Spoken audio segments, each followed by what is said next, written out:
Un zeste d'info, rencontre. Qu'est-ce que l'androgynie ? C'est la question que nous avons posée à la psychosexologue Laurence Sirois. Alors l'androgynie, c'est une particularité chez un être humain qui, dans son apparence, ne permet pas de savoir si c'est un garçon ou une fille. Bien qu'il ait un sexe masculin ou un sexe féminin, il n'y a pas à confondre avec ce qu'on appelle l'hermaphrodisme, où l'individu peut avoir les deux sexes. Et extérieurement, on ne sait pas non plus si c'est un garçon ou une fille, ou parfois on pense que c'est vraiment une fille et il a un sexe de garçon, et contrairement.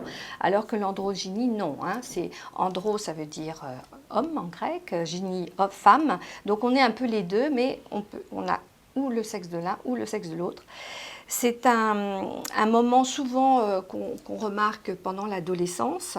Les jeunes adultes peuvent continuer à montrer cette apparence, parfois même plus âgée, souvent une apparence plutôt féminisée, un petit peu comme ça.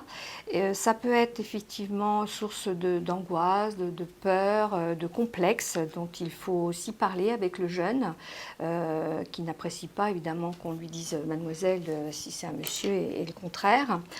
C'est lié évidemment aussi, je dirais, aux hormones, mais aussi à la génétique de l'individu. Donc tout ça doit être pris en compte. Et puis après, le garçon ou la fille va peut-être un peu plus accentuer son genre, masculin ou féminin. Parfois va en jouer, et on voit par exemple en ce moment, depuis déjà quelques temps, le goût pour les lectures et les films manga. Au Japon, on voit bien ces jeunes gens, on peut les croiser dans la rue et se demander, tiens, c'est un garçon, c'est une fille. Des silhouettes très longues, fines, et qui montrent une certaine délicatesse. Et bon, là, il y a une mode, il y a un jeu, il y a un désir. Mais pour certains ados ou jeunes gens, ça peut être source de souffrance. Donc là aussi, il faut en parler, il faut consulter. Il ne faut surtout pas rester replié sur soi-même. Des propos recueillis par Mathis Godefroy. Vous pouvez retrouver cette rubrique en podcast audio et vidéo sur notre site et application Radio Sensation, ainsi que sur notre chaîne YouTube. Un zeste d'info sur Sensation.